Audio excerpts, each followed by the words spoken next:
শীত তো এসেই গেল, তাই শীতের জন্য নিয়ে এলাম গরম গরম হেলদি স্যুপের রেসিপি। এই স্যুপটা এত বেশি হেলদি যে যারা ডায়েট করছেন তারাও এই স্যুপটা খেতে পারবেন নিশ্চিন্তে। আর বাচ্চারা তো অনেক মজা করে খাবে এই স্যুপটা।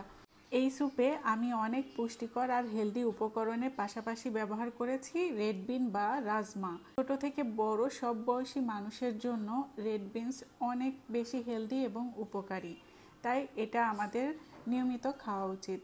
আজ আমি দেখাবো এই রেড বিনস বা রাজমা দিয়ে কিভাবে হেলদি ম্যাকারনি স্যুপ তৈরি করা যায়। স্যুপ তৈরির জন্য প্রথমে রাজমাগুলোকে সারা রাত এভাবে পানি দিয়ে ভিজিয়ে রাখতে হবে।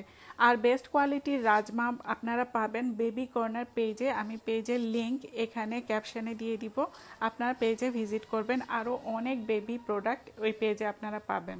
এদিকে পরের দিন স্যুপ তৈরির জন্য আমি ম্যাকারনিগুলোকে আলাদা করে অল্প সময়ের জন্য 2-3 মিনিট সিদ্ধ করে নিব জাস্ট, কারণ পরে আমি সবজির সাথে আলাদাভাবে আবারও সিদ্ধ করব।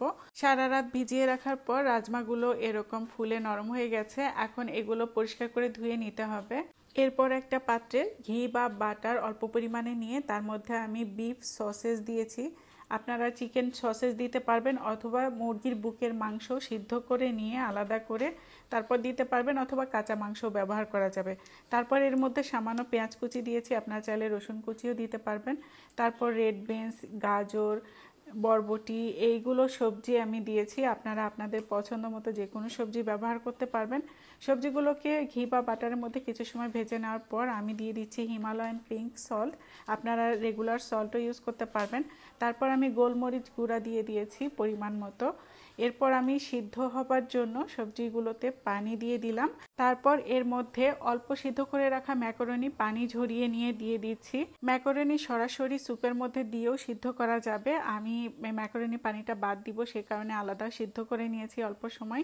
এরপর এর মধ্যে টমেটো কুচি এবং বেবি কর্ন দিয়ে দিলাম। তারপর সামান্য পরিমাণে কাঁচামরিচ দিয়ে দিচ্ছি ফ্লেভার আর সামান্য একটু ঝাঁঝ আসার জন্য।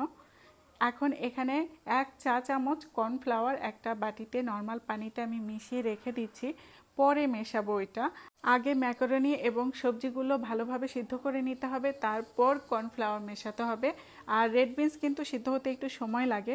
সবজিগুলো ভালোভাবে সিদ্ধ হয়ে গেছে, তাই এখন সয়া সস দিয়ে দিলাম সামান্য পরিমাণ। এরপর এখন কর্নফ্লাওয়ার যেটা মিশিয়ে রেখেছিলাম সেটা অ্যাড করে দিয়ে দিলাম। এরপর দিয়ে দিচ্ছি টমেটো কেচাপ। বাস রেডি হয়ে গেল সুপার হেলদি ম্যাকারনি স্যুপ। এই স্যুপটা অনেক মজা হয়, অবশ্যই বাসায় ট্রাই করবেন। আর ভিডিওটি ভালো লাগলে শেয়ার করবেন। আল্লাহ হাফেজ।